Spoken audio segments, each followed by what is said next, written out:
So hello everyone, this is doctor Vishal Johari और आज हम पढ़ने वाले हैं अपने कार्डियोवास्कुलर सिस्टम में एक और मोस्ट इंपोर्टेंट टॉपिक जो कि अपना होता है कार्डिक आउटपुट। और कार्डिक आउटपुट जो है डायरेक्टली यूनिवर्सिटी में एज ए लॉन्ग क्वेश्चन में आता है कि right about the cardiac output, factor affecting cardiac output और in which condition cardiac output increase and decrease. तो डायरेक्टली कार्डिक आउटपुट पे क्वेश्चन आता है लॉन्ग में, 20 नंबर का बहुत प्यारा क्वेश्चन है। और इससे ना एक शॉर्ट नोट भी बन सकता है। कार्डिक आउटपुट में ना एक फैक्टर होता है वीनस रिटर्न। क्या होता है, जितना ज्यादा वीनस रिटर्न होता है उतना ज्यादा कार्डिक आउटपुट बढ़ता है। तो डायरेक्टली वीनस रिटर्न पे भी एक शॉर्ट नोट लिखने के लिए जाता है। तो इन शॉर्ट कार्डिक आउटपुट बहुत इंपॉर्टेंट है। तो आज की वीडियो में मैं आपको पूरा एक्सप्लेन करूंगा, देन फिर ये भी बताऊंगा इसको यूनिवर्सिटी में किस तरीके से लिखना है। तो चलिए मैं आपको आज का टॉपिक समझा देता हूं। सबसे पहले आपके दिमाग में क्वेश्चन ये आता है, सर ये कार्डिक आउटपुट का मतलब क्या है। तो देखो, cardiac output is the amount of blood pumped from each ventricle. मतलब कार्डिक आउटपुट मतलब क्या है कि अपने दोनों वेंट्रिकल है, जब दोनों वेंट्रिकल्स के अंदर इस तरीके से कॉन्ट्रैक्शन होगा तो वेंट्रिकल के अंदर क्या रहता है, ब्लड रहता है। तो कॉन्ट्रैक्शन के टाइम वेंट्रिकल कितना अमाउंट ऑफ ब्लड जो है पंप आउट करेगा। जैसे कि अपना राइट वेंट्रिकल कहां पे अपना खून देता है, अपना कहां पे पंप आउट करता है ब्लड, वो पंप अपना करता है बिल्कुल सही पल्मोनरी आर्टरी में। और लेफ्ट वेंट्रिकल अपना ब्लड जो है वो पंप करेगा अयोटा में। तो इसको अपन कहते हैं कार्डिक आउटपुट कि अपने वेंट्रिकल कितना अमाउंट ऑफ ब्लड जो है पंप करते हैं अपने एक कॉन्ट्रैक्शन में, तो कार्डिक आउटपुट होगा। नॉर्मली अगर अपन देखें तो जो लेफ्ट वेंट्रिकल जो है उसके अंदर रहता है अपना ऑक्सीजनेटेड ब्लड और लेफ्ट वेंट्रिकल अपना पंप करता है अयोटा के अंदर। सो यूजुअली अपन लेफ्ट वेंट्रिकल कितना अमाउंट ऑफ ब्लड पंप करेगा उसे ही अपन बोलते हैं कार्डिक आउटपुट। तो लेफ्ट वेंट्रिकल जो है उसको हम यूजुअली इस्तेमाल करते हैं। अब कार्डिक आउटपुट बहुत ज्यादा इंपॉर्टेंट है। क्यों इंपॉर्टेंट है? क्योंकि देखो, मतलब जितना ज्यादा अपना हार्ट जो है खून पंप करेगा अपना अयोटा में, उतना ज्यादा ही ब्लड जो है अपनी पूरी बॉडी के अंदर डिस्ट्रीब्यूट होगा। इसलिए कार्डिक आउटपुट बहुत इंपॉर्टेंट होता है अपनी बॉडी के लिए। फिर अपन आ जाते हैं डेफिनेशन पे। अब क्या होती है ना, कुछ यहाँ पे फर्दर और डेफिनेशंस लिखी हुई हैं जो कि कार्डिक आउटपुट का ही पार्ट है। जैसे कि स्ट्रोक वॉल्यूम, डायरेक्टली 2 नंबर में भी डेफिनेशन आ जाती है कि स्ट्रोक वॉल्यूम क्या होता है, अपना मिनट वॉल्यूम क्या होता है, इजैकुलेशन फ्रैक्चर क्या है। तो ये बहुत इंपॉर्टेंट टर्म्स हैं। What is meaning of stroke volume? Stroke volume is amount of blood pumped out by each ventricle during each beat. मतलब कि एक बार जब हार्ट आपका धड़केगा तो उसमें दोनों वेंट्रिकल से कितना खून जो है आप पंप आउट करोगे एक बीट में, उसको अपन बोलेंगे स्ट्रोक वॉल्यूम। तो स्ट्रोक नॉर्मली स्ट्रोक वॉल्यूम कितना होता है, 70 ml अपना नॉर्मली स्ट्रोक वॉल्यूम रहता है। ठीक है, वैन द हार्ट रेट कितनी हो अपनी 72 पर मिनट हो। फिर अपन आ जाएगा मिनट वॉल्यूम। मिनट वॉल्यूम का मतलब क्या होता है? Minute volume is the amount of blood pump out by each ventricle in 1 minute. तो एक मिनट में कितना अपना खून पंप करेगा दोनों वेंट्रिकल, उसको अपन बोलते हैं मिनट वॉल्यूम। मतलब मिनट वॉल्यूम एक तरीके से देखा जाए अपन क्या कर सकते हैं, stroke volume into heart rate. Heart rate क्यों अपन ने करा, देखो अब एक मिनट में कितनी बार अपना दिल धड़केगा वो अपना हो गया हार्ट रेट। तो हार्ट रेट मतलब एक मिनट में कितनी बार अपना दिल धड़क रहा है वो अपना हार्ट रेट में ले लिया।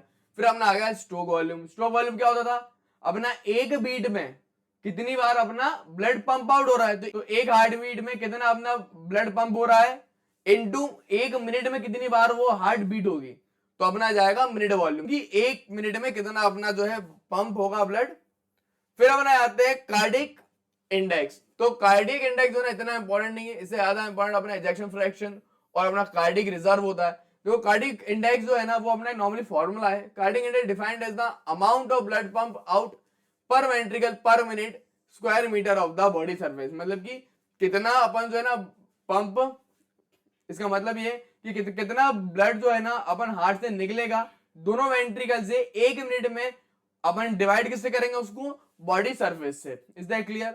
फिर अपना आता है इजेक्शन फ्रैक्शन। इजेक्शन फ्रैक्शन के अंदर क्या होता है ना, अब देखो वेंट्रिकल है, वेंट्रिकल के अंदर क्या खून भरा है, तो जैसे अपने वेंट्रिकल के अंदर कॉन्ट्रैक्शन होता है तो हमेशा याद रखना 100% ब्लड वेंट्रिकल से अपने अयोटा या फिर पल्मोनरी आर्टरी में नहीं जाता, स्पेसिफिक अमाउंट ही जाता है। तो कुल मिला के 60-65% ब्लड ही जो है वो अपना अयोटा या फिर अपना पल्मोनरी आर्टरी के अंदर जाता है। बचा हुआ रेस्ट ब्लड जो है वो अपना किसके अंदर रह जाता है, अपना वेंट्रिकल के अंदर ही रह जाता है। इसी चीज को अपन बोलते हैं इजेक्शन फ्रैक्शन कि कितना अमाउंट जो है ब्लड अपना वेंट्रिकल में था, फिर जैसे अपने कॉन्ट्रैक्ट करा तो कितना अमाउंट अपना गया और कितना अमाउंट अपना बचा, इसको अपन बोलते हैं इजेक्शन फ्रैक्शन। तो ejection fraction is a fraction of and diastolic volume that is ejected out of each ventricle. कि मतलब एंड डायस्टोलिक वॉल्यूम मतलब कि वेंट्रिकल में कितना अपना ब्लड भरा हुआ है, फिर उन्हें कितना इजेक्ट कर दिया ब्लड एक अपने बीट में, उसको बोलेंगे इजेक्शन फ्रैक्शन। मेनली 60-70 ml जो है ना अपन वेंट्रिकल से ब्लड चला जाता है, बाकी का 40% ड्राई ब्लड वेंट्रिकल में रह जाता है। वो नेक्स्ट राउंड में जब नेक्स्ट बार अपना वेंट्रिकल कॉन्ट्रैक्ट करेगा वो तब जाएगा। फिर अपना होता है कार्डिक रिजर्व। कार्डिक रिजर्व क्या होता है? अब देखो नॉर्मल कंडीशन में मान लो अपना हार्ट जो है 100% खून पंप कर रहा है, बट कभी कभी क्या होता है ना, जब आप एक्सरसाइज कर रहे हो, आप भाग रहे हो, अब मान लो मैराथन में हो, तो मैराथन के अंदर क्या होगा, अब आपकी बॉडी को ज्यादा खून चाहिए। अगर आपकी बॉडी को ज्यादा खून चाहिए तो आपके हार्ट को ज्यादा काम करना पड़ेगा ताकि वो ज्यादा कार्डिक आउटपुट निकाल पाए। तो इसी का हम बोलते हैं कार्डिक रिजर्व। कार्डिक रिजर्व मतलब कि एक नॉर्मल वैल्यू से कितना ज्यादा अपना हार्ट जो है पंप कर सकता है blood. In normal young healthy adult के अंदर देखें तो कार्डिक रिजर्व जो है वो 300 से 400% हो सकता है। मतलब कि जब नॉर्मल अडल्ट अपना एक्सरसाइज वगैरह करता है तो उसका दिल नॉर्मल लेवल से 300 से 400 गुना ज्यादा अपना कार्डिक आउटपुट दे सकता है। वहीं अगर अपन ओल्ड एज की बात करें तो एक कम हो जाता है, जैसे बूढ़े बूढ़े होते जाओगे कम होता जाएगा, 200 से 250 ये हो जाएगा। वहीं अगर अपन एथलीट्स की बात करें तो एथलीट जो रहता है ना, जैसे कि भाग मिल्खा भाग, उनका दिल बहुत शानदार काम करता है। एथलीट्स का दिल नॉर्मल इंसान के कंपेयर में 500 से 600 गुना ज्यादा खून पंप कर सकता है। ये it's all about training. Training से भी मसल भी देखो, हार्ट का एक मसल है, तो जितना ज्यादा आप ट्रेनिंग करते हो, दौड़ते हो, भागते हो, उतने ज्यादा आपकी मसल डेवलप होती है। फिर अपन आते हैं कि किन किन कंडीशन में कार्डिक आउटपुट बढ़ेगा, किन किन में कम होगा। सबसे पहले अपन नॉर्मल फिजियोलॉजिकल कंडीशन में देखते हैं, मतलब कोई भी बीमारी नहीं है, नॉर्मल फिजियोलॉजिकल कंडीशन में कब अपना कार्डिक आउटपुट बढ़ेगा।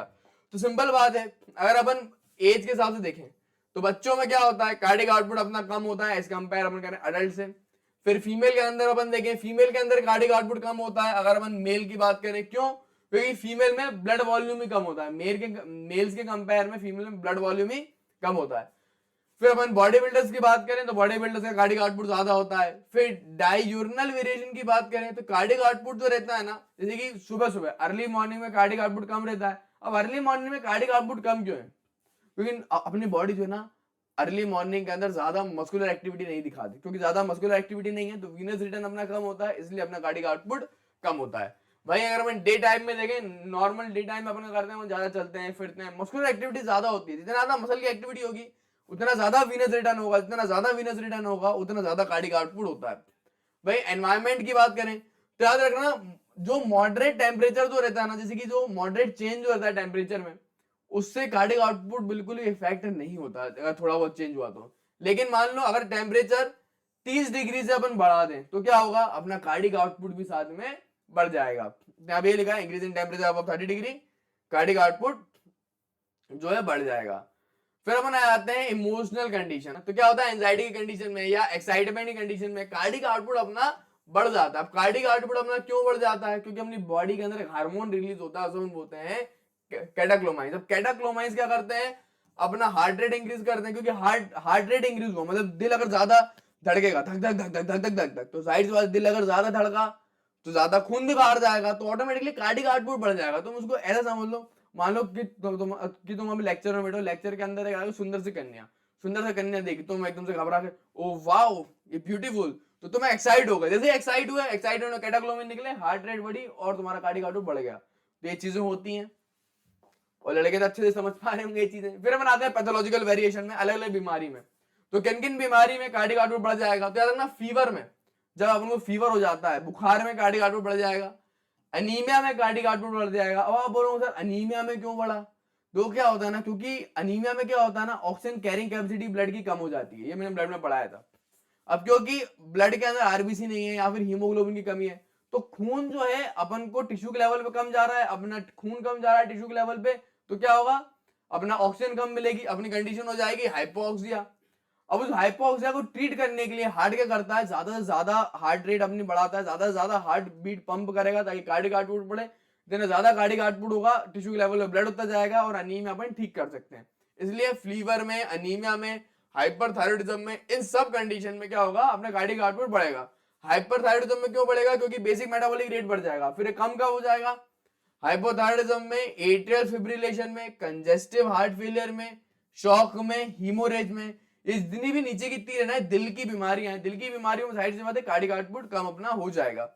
फिर अपन आ जाते हैं कौन कौन से फैक्टर जो है डिटरमाइन करते हैं, और यही मेन चीज है अपनी आज की वीडियो की। तो क्या होता है ना, सबसे पहले अपना रहता है वीनस रिटर्न। अब what is the meaning of venous return, मैं आपको कितनी बार वीनस रिटर्न बता चुका हूं। अब क्या होता है अपना राइट वेंट्रिकल अपनी पूरी बॉडी से सुपीरियर वीने कावा और इंफीरियर वीने कावा के थ्रू अपनी क्या बॉडी के डिफरेंट डिफरेंट पार्ट से डीऑक्सीजनेटेड ब्लड आता है, और ये पूरा डीऑक्सीजनेटेड ब्लड अपना चले जाता है इस तरीके से राइट एट्रियम में, राइट एट्रियम से राइट वेंट्रिकल में। इसको बोलते हैं वीनस रिटर्न, कि डीऑक्सीजनेटेड ब्लड अपनी बॉडी के डिफरेंट पार्ट से वापस आ रहा है अपने दिल के अंदर।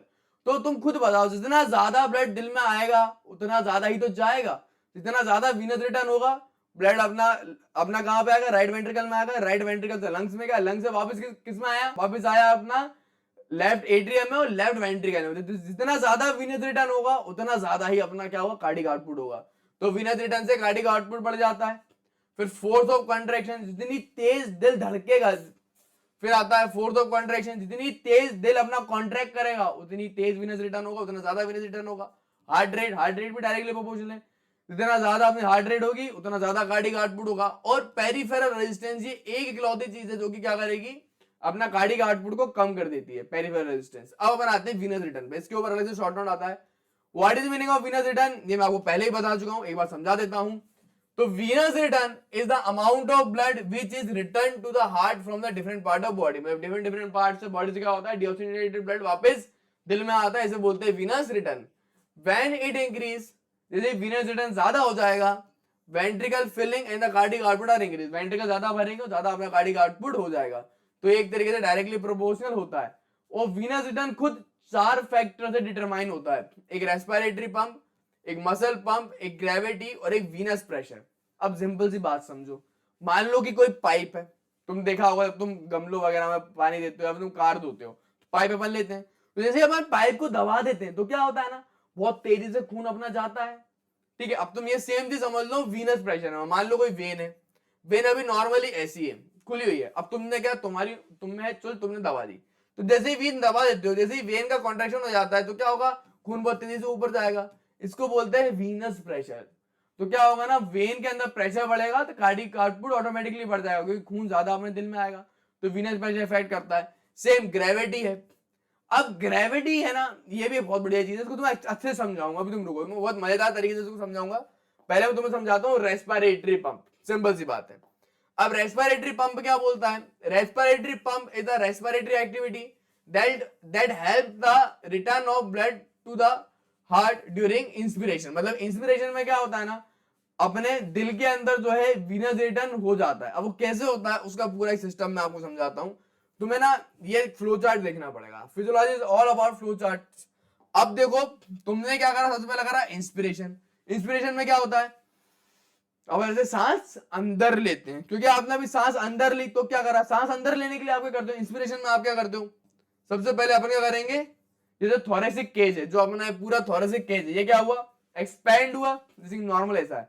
अब मैं सांस ले रहा हूं, मैंने जब सांस ली तो क्या हुआ, मेरा एक्सपेंशन हुआ थोरेसिक केज का। थोरेसिक केज जो है मेरा पूरा इधर रिब्स वगैरह जो एक्सपेंशन हुआ, क्योंकि मेरा थोरेसिक केज एक्सपैंड हुआ, मेरी क्या हुई, वॉल्यूम बढ़ी थोरेसिक कैविटी में। क्योंकि यहाँ पे वॉल्यूम बढ़ी तो प्रेशर मेरा कम हो जाता है। तो जैसे अपन एक्सपेंड करवाते हैं थोरेसिक केज, वैसे क्या होता है, मोर नेगेटिविटी इन द इंट्राप्लूरल प्रेशर, मतलब कि अपने थोरेक्स के अंदर जो है प्रेशर कम हो जाता है, नेगेटिव में प्रेशर हो जाता है।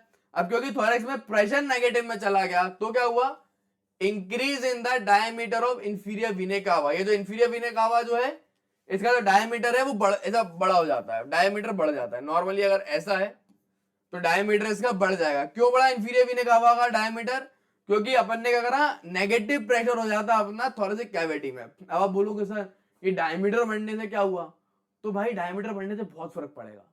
अभी तुम मैं दिखाता हूं। सबसे पहले अपन ने क्या करा, एक्सपेंशन करा है तो अपना डायमीटर बढ़ गया। अब तुम खुद बताओ, जितना ज्यादा अपना डायमीटर होगा इंफीरियर वीने कावा का, उतना ज्यादा खून इसके अंदर आ सकता है, और फिर उतना ज्यादा खून डायरेक्टली अपना कहां चला जाएगा, राइट एट्रियम में चला जाएगा।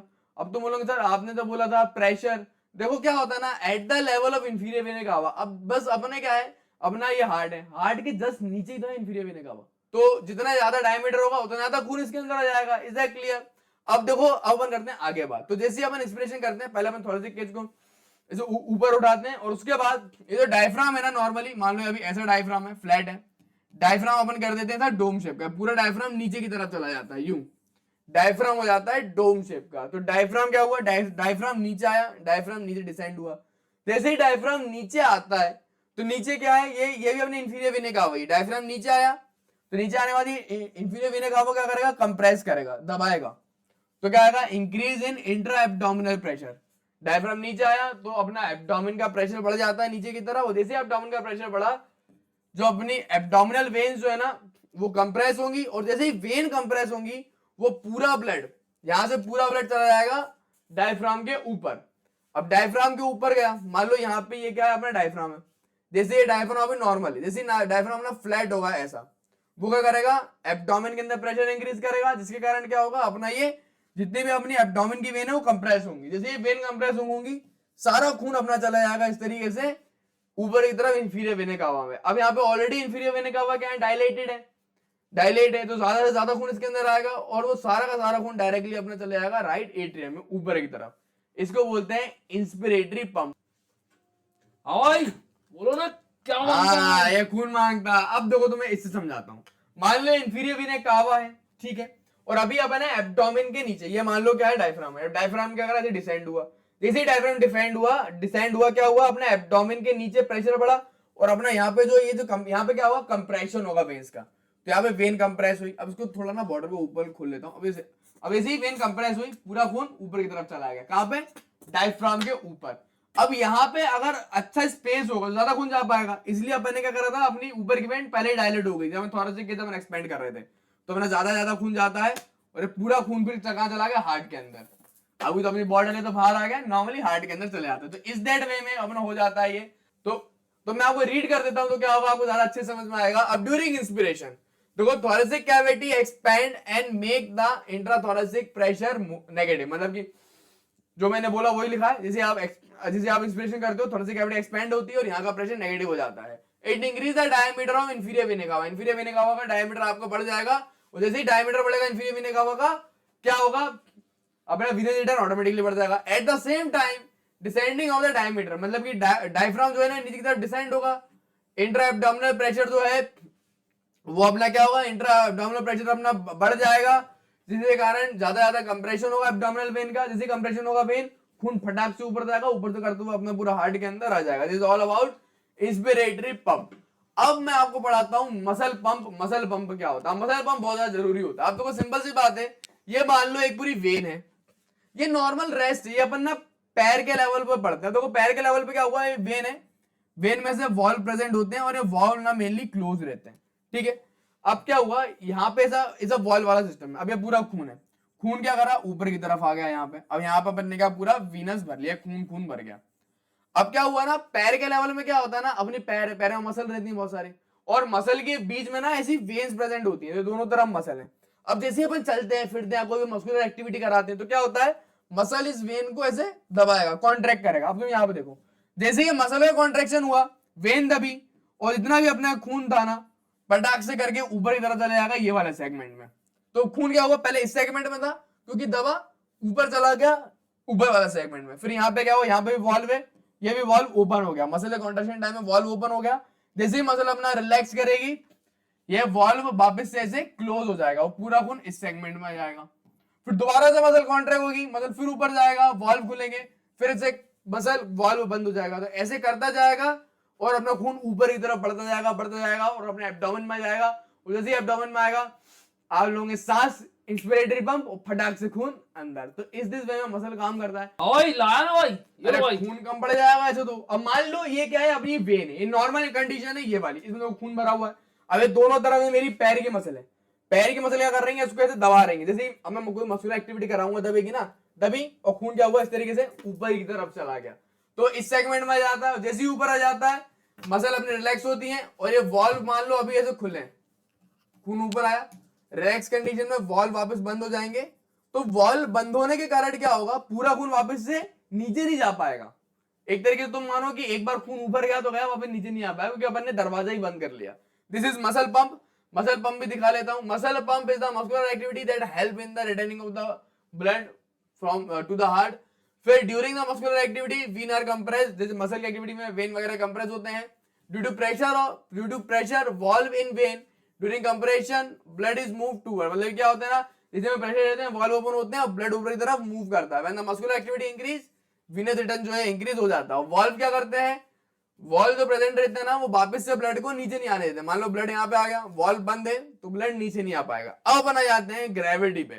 तो पूरा गेम है ना वो साला किसने खराब करा था, न्यूटन ने खराब करा था ग्रेविटी डिस्कवर करके। भाई भाई भाई देखो ना मैं किसको ले गया भाई, ये साला न्यूटन को पकड़ के लाया मैं भाई। लेकिन कहां से ले आए भाई वो मैं टाइम मशीन से गया था ना, बचपन उठा लाया इसका ये तो न्यूटन का। सस्ता दे तो देसी न्यूटन लग रही है। भाई सस्ता न्यूटन 5 तो चलो कोई बात नहीं, आ गया तो समझा भी देते हैं। तो देखो क्या हुआ था, ये तो न्यूटन है, इसी ने बताया था कि एप्पल को फेंको तो वो नीचे आता है। कैसे, इसको बोलते हैं ग्रेविटी। अब न्यूटन तू भी समझ आ गया है। तो क्या होता है अब, क्योंकि अपने को ग्रेविटी क्या चाहती है, खून नीचे जाए, ठीक है, ग्रेविटी तो यही चाहती है ना खून नीचे जाए। लेकिन अपन को खून कहां होता है ना, दिल में। अगर आप नॉर्मली खड़े हो तो उन्हें पैरों से खून आएगा ऊपर की तरफ, लेकिन ग्रेविटी फोर्स आती है खून नीचे ही रहे वो, क्योंकि ग्रेविटी क्या नीचे की तरफ से काम करती है। जैसे एप्पल अपन ने ऊपर से नीचे फेंका तो ग्रेविटी ये चाहती है। तो ग्रेविटी फोर्स के कारण वीनस रिटर्न कम होता है, क्योंकि अपना खून जो है ना हार्ट की तरफ नहीं जा पाता। वो यही चाहता है कि खून अपने नीचे की तरफ पैरों में रहे, अपना सुपाइन कंडीशन में।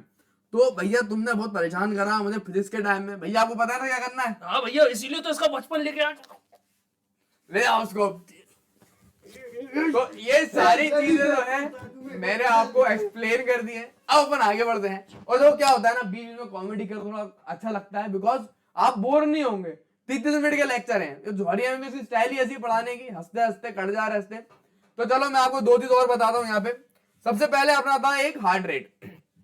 अब क्या रहता है, हार्ट रेट जो है वो डायरेक्टली प्रोपोर्शनल होता है कार्डिक आउटपुट के। मतलब जितना ज्यादा अपना हार्ट रेट होगा उतना ज्यादा अपना कार्डिक आउटपुट होता है। ये डायरेक्टली मैंने आपको बता दिया। बट यहाँ पे भी एक चीज है, क्या रहता है, अगर आप मॉडरेट चेंज करोगे, मतलब हार्ट रेट अगर आप ज्यादा नहीं बढ़ाओगे, अगर आप मॉडरेटली हार्ट रेट में चेंज होगा तो कोई भी असर नहीं आएगा। जब आप बहुत ज्यादा हार्ट रेट बढ़ा दो तो अपना कार्डिक आउटपुट बढ़ेगा, या बहुत हार्ट रेट कम होगी तो अपना कार्डिक आउटपुट कम होगा। फिर अपना आ जाता है एक पेरिफेरल रेजिस्टेंस। तो पेरिफेरल रेजिस्टेंस बहुत अच्छी चीज है। पेरिफेरल रेजिस्टेंस क्या करता है, अपना कार्डिक आउटपुट कम करता है। What is mean of peripheral resistance? Peripheral resistance is resistance offered to blood flow at the peripheral blood vessel। अब मान लो हार्ट है, अब हार्ट ने अगर अपना ब्लड को पंप करा तो क्या ब्लड कहां चला गया, अपने चला गया अयोटा में, अयोटा से आर्टरी में, आर्टरी से कहां चला गया, वो अपना चला गया eight the level of artery holes में, ठीक है। इस तरीके से ब्लड पंप करता है। लेकिन क्या होता है ना, जो ब्लड वेसल है, ये मान लो कोई पाइप है, मैं यहाँ पर बनाता हूँ, मान लो पाइप है। अब ब्लड वेसल में यदि खून अंदर जाता है ना, तो ब्लड वेसल यहाँ पे उसको फ्रिक्शन प्रोवाइड करती है, मतलब एक रेजिस्टेंस देती है, जिसके कारण ब्लड जो है ना अच्छे से फ्लो नहीं कर पाता। इसी चीज को अपन बोलते हैं पेरिफेरल रेजिस्टेंस। पेरिफेरल रेजिस्टेंस मतलब जो ब्लड वेसल क्या करती है, जो अपने जो खून बह रहा है उसको एक फ्रिक्शन देंगी, मतलब वो चाहेंगे कि ब्लड रुक जाए, फ्रिक्शन प्रोवाइड करेंगी ताकि ब्लड अपना रुक जाए। तो इसको बोलते हैं पेरिफेरल रेजिस्टेंस। तो पेरिफेरल रेजिस्टेंस इज रेजिस्टेंस और load against with the hardest pump the blood. मतलब कि पेरिफेरल रेजिस्टेंस एक ऐसा रेजिस्टेंस है जिसके अगेंस्ट में क्या कर रहा है, दिल पंप कर रहा है, दिल अपना कॉन्ट्रैक्ट करेगा, अपना फोर्स ऑफ कॉन्ट्रैक्शन देगा, तो क्या होगा, ब्लड अपना पंप होगा, ब्लड पंप होगा, ब्लड वेसल में आएगा, और ब्लड वेसल क्या कर रही है, ब्लड वेसल इसके ऊपर एक फोर्स लगा रही है, रेजिस्टेंस लगा रही है ताकि खून अपना अच्छे से फ्लो ना कर पाए। तो पेरिफेरल रेजिस्टेंस होने से अपना क्या होता है, कम होता है कार्डिक आउटपुट। तो इनवर्सली प्रोपोर्शनल, आप तो याद कर लो इनवर्सली प्रोपोर्शनल है, इतना भी याद होगा तो भी चल जाएगा। अब डायरेक्टली एक आखिरी चीज बची है यहाँ पे, फोर्स ऑफ कॉन्ट्रैक्शन। अब फोर्स ऑफ कॉन्ट्रैक्शन बहुत ही शानदार चीज है। अब तुम खुद बताओ, जितना ज्यादा आप मसल को कॉन्ट्रैक्ट करोगे उतना ज्यादा ब्लड पंप होगा, इसको बोलते हैं फोर्स ऑफ कॉन्ट्रैक्शन। अब यहाँ पे एक लॉ भी है जिसको अपन फ्रैंक स्टर्लिंग लॉ बोलते हैं। फ्रैंक स्टर्लिंग लॉ क्या बोलता है, force of contraction of heart is directly proportional to the initial length of muscle. ये बहुत जरूरी है word, before onset of contraction. अब धीरे सी बात है, क्या रहता है, ये मान लो मसल फाइबर है, तो मसल फाइबर कितनी लेंथ है उसकी कॉन्ट्रैक्शन से पहले, यही डिटरमाइन करता है कि कितनी तेजी से मसल कॉन्ट्रैक्ट करेगा। मान लो कि मसल की लेंथ इतनी है, ये इनिशियल लेंथ जो है मसल की वो इतनी सारी है, तो क्या होगा, जब हम कॉन्ट्रैक्ट करेंगे तो मसल इतना ज्यादा कॉन्ट्रैक्ट होगा, फोर्स ऑफ कॉन्ट्रैक्शन बढ़ जाएगी। वहीं अगर मसल की लेंथ मान लो इतनी सी है, जब वो कॉन्ट्रैक्ट होगा तो फोर्स ऑफ कॉन्ट्रैक्शन मात्र इतनी सी रह जाएगी। तो इसी को बोलते हैं फ्रैंक स्टर्लिंग लॉ। ये क्या बोलता है, फोर्स ऑफ कॉन्ट्रैक्शन जो है मसल की वो डायरेक्टली प्रोपोर्शनल रहती है कि कितनी लेंथ है मसल फाइबर की, कब, before onset of contraction, contraction से पहले। अब जाहिर सी बात है, कॉन्ट्रैक्शन आपने करवा लिया, ये उसके बाद इसकी लेंथ कितनी हो, उसको कोई मतलब है क्या, नहीं है ना। भाई कॉन्ट्रैक्शन से पहले कितनी इसकी लेंथ है, जितनी ज्यादा लेंथ होगी उतनी ज्यादा ये कॉन्ट्रैक्ट होगा, तो बिफोर ऑनसेट ऑफ कॉन्ट्रैक्शन, ये फ्रैंक स्टार्लिंग लॉ बोलता है। उसके अलावा यहाँ पे दो और चीजें हैं जैसे कि pre load and after load. What is meaning of pre load and after load? ये दो अलग अलग टर्म है और ये ना सबसे ज्यादा बच्चों को समझ में नहीं आती, लेकिन मैं तुम्हें समझाऊंगा आज के जीवन में तुम्हें समझ में आएगा। अब देखो प्री लोड क्या हो गया? Pre load is the stretching of cardiac muscle fibre at the end of diastole just before contraction. अब तुम यहां समझो, मान लो ये क्या है, ये वेंट्रिकल है, वेंट्रिकल में भी क्या हो रहा है, डायस्टोल हो रहा है, डायस्टोल मतलब ब्लड भर रहा है, तो जितना ज्यादा ब्लड भरेगा उतना ज्यादा वेंट्रिकल इस तरीके से डायलेट होगा, मतलब वेंट्रिकल ज्यादा भरेगा उतना ज्यादा वेंट्रिकल थोड़ा फैलेगा ना, जितना ज्यादा वेंट्रिकल फैलेगा उतना ज्यादा उसकी लेंथ बढ़ेगी। और अभी मैंने आपको समझाया जितनी ज्यादा मसल फाइबर की लेंथ होगी उतना ज्यादा अच्छे से वो कॉन्ट्रैक्ट करेगा, तो इसी को बोलते हैं प्री लोड। प्री लोड मतलब कितना ज्यादा अपना वेंट्रिकल के मसल स्ट्रेच होंगे क्योंकि उसके अंदर डायस्टोल हो रहा है, अपना ब्लड भरा रहा है बिफोर कॉन्ट्रैक्शन। तो प्रीलोड क्या करेगा? प्रीलोड मतलब स्ट्रेचिंग होना, क्यों? क्योंकि ब्लड भरा रहा है, जितना ज्यादा स्ट्रेच होगा उतना ज्यादा मसल कॉन्ट्रैक्ट होगा, मतलब प्रीलोड डायरेक्टली प्रोपोर्शनल है अपने कार्डिक आउटपुट के। क्यों? कार्डिक आउटपुट क्या होता है? ब्लड का ज्यादा बाहर निकलना। ब्लड कब ज्यादा बाहर निकलेगा? जब वेंट्रिकल ज्यादा अच्छे से कॉन्ट्रैक्ट करेगा। वेंट्रिकल ज्यादा अच्छे से कब कॉन्ट्रैक्ट करेगा? जब वेंट्रिकल की मसल अच्छे से कॉन्ट्रैक्ट करेगी। मसल कब अच्छे से कॉन्ट्रैक्ट करेगी? जब उसकी लेंथ ज्यादा होगी। तो लेंथ कब ज्यादा होती है, कब ज्यादा स्ट्रेच होता है? प्रीलोड में। तो समझ गए, प्रीलोड डायरेक्टली प्रोपोर्शनल है। It is due to increase in the ventricle pressure caused by flowing of the blood. ये लिखा है stretching of muscle fibre increase the length, और लेंथ बढ़ने से फोर्स ऑफ कॉन्ट्रैक्शन बढ़ जाती है। भाई अपन आ जाते हैं हम आफ्टर लोड में। आफ्टर लोड इसका अपोजिट है। प्री लोड डायरेक्टली प्रोपोर्शनल है कार्डिक आउटपुट के, लेकिन आफ्टर लोड इनवर्सली प्रोपोर्शनल है, मतलब आफ्टर लोड बढ़ने से कार्डिक आउटपुट कम होगा। अब आफ्टर लोड क्या होता है वो तुम समझ लो। आफ्टर लोड जिस तरीके से प्री लोड है स्ट्रेचिंग है, आफ्टर लोड क्या है? एक फोर्स है, ये अलग ही चीज है। आफ्टर लोड एक फोर्स है, तो after load is a force against which the ventricle must contract and eject the blood. अभी अपना वेंट्रिकल है, अब तुम समझो प्री लोड में पूरा स्ट्रेच हो गया, फिर वेंट्रिकल से कॉन्ट्रैक्ट हो गए। जैसे वेंट्रिकल कॉन्ट्रैक्ट हुए, सारा अपना खून का चला गया वेंट्रिकल से पल्मोनरी आर्टरी एंड अयोटा के अंदर चला गया।